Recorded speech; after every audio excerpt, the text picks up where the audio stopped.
Llegó el 23 de febrero y la gente tuvo miedo. Venían los militares con los sables.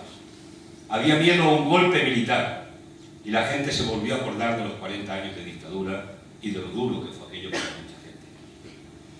Y la gente tuvo tanto miedo que consideró que había que derrotar a la derecha en las urnas. Y gente que le hubiera gustado votar al PC en aquel tiempo votó y volcó su voto al Partido Socialista. Y en octubre del 82 llegó el cambio con Felipe González.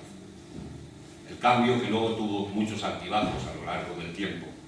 Pero no se hizo justicia con el PC porque en aquellas elecciones se quedó con 4 diputados en el Parlamento. Y no era justo que un partido que era el que más había luchado en la dictadura, contra la dictadura, por la democracia, se quedara y lo dejara el pueblo español con 4 diputados en el Parlamento.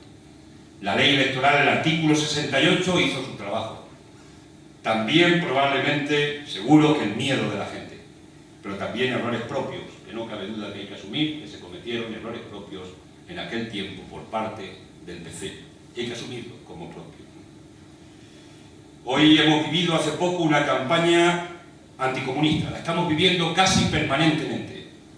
Se cayó el muro, pero los escombros del muro no nos pillaron a la gente del PC, porque el PC ya no estaba de acuerdo cómo estaba funcionando la historia al otro lado del muro, ni estaba de acuerdo con el muro, como hoy no se está de acuerdo con otros muros que tenemos, el muro de Palestina, el muro del Sáhara, del mar, donde se mueren 15.000 personas han muerto, los muros de la pobreza, de la inmigración.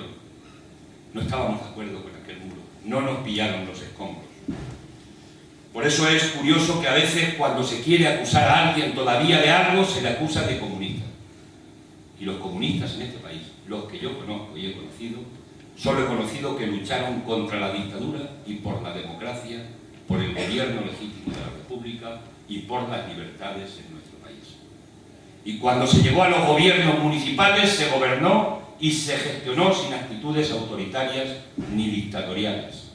Hubo más participación ciudadana en los primeros ayuntamientos de la transición democrática que hoy todavía en muchos ayuntamientos gestionados por distintos grupos políticos en nuestro país.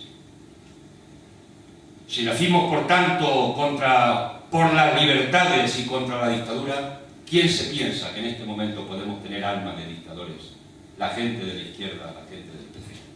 Gente como Joaquín, aunque ya no vive.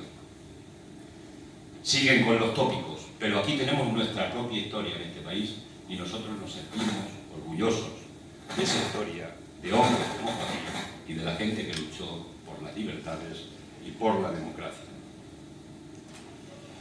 La honestidad era una regla de oro.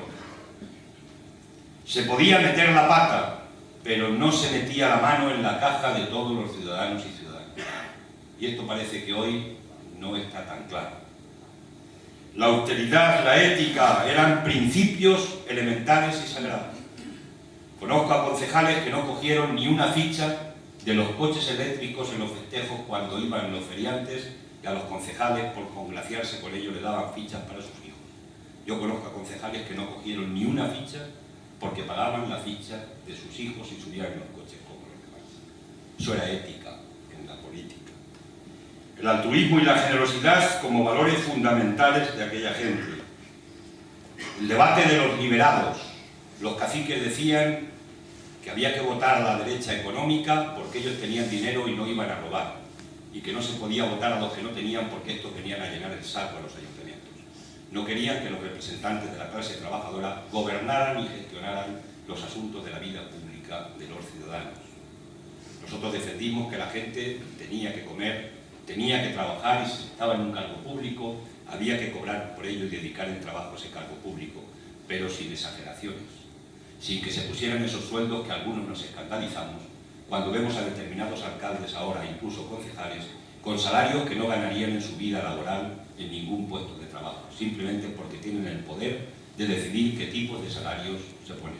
Estos son los que degeneran la vida política en nuestro país y degeneran los valores por los que luchó gente como Joaquín. Entendemos en ese sentido que hay que regular los salarios en España y esperemos que haya una ley un día que regule los salarios de los cargos públicos en todos los ayuntamientos de nuestro país. se estaba en contra de la corrupción, porque la corrupción no formaba parte de los valores de la izquierda. Hoy en este país se habla de corrupción. Los caciques no han desaparecido, siguen estando ahí y sigue habiendo casos importantes de corrupción. La democracia tiene manchas y sigue habiendo bastardos en la política. Con la llegada de la democracia no hemos resuelto todos los problemas que queríamos resolver en esta serie de valores.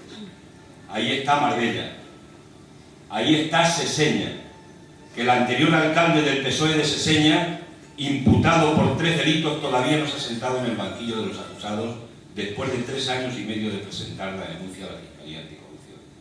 Mientras que el alcalde de Seseña actual de Izquierda Unida, que será el alcalde de este país que más ha luchado contra la corrupción, ya está condenado por injurias y calumnias a un promotor urbanístico que ha tenido unas actuaciones en Seseña dignas de escribir un libro. Ya se ha escrito uno, se escribirán más libros por ese tipo de actitudes. Ahí está El Ejido, que estuve anteayer en El Ejido, un pueblo de 80.000 habitantes donde hay un alcalde de un partido que se llama El PAL, que el alcalde está en la cárcel metido ya 4 meses y está gobernando el ayuntamiento desde la cárcel. Igual que las películas esas que hemos visto de mafiosos, que los mafiosos gobernaban desde la cárcel.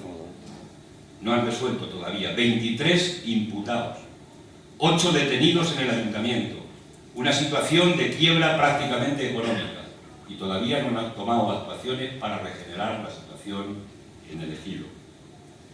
Asuntos que tienen que ver con la financiación ilegal de los partidos políticos. Estoy hablando de cosas contra las que Joaquín estaba.